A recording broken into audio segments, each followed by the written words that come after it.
Being a building contractor, my father wanted me to follow in his footsteps and learn from the start the right way to do things.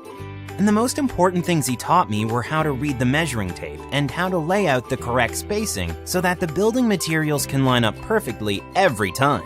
This is a crucial step as the size of materials is standardized the world over, and it applies to almost all materials used in all construction, ranging from floors, walls, ceilings, and roofs to decks, fences, and basement renovations.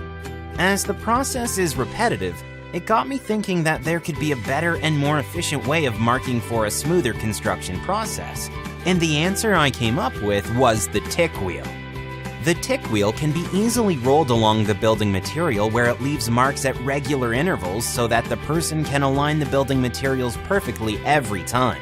Knowing where to nail when covering the framing is like seeing through the material. They no longer have to mark each point manually to know where to nail or screw, making the building process more accurate and efficient.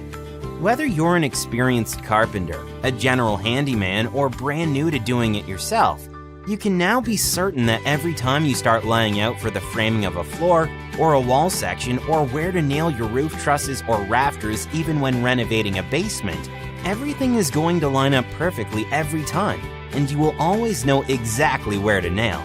Be the pro and use the TicWheel.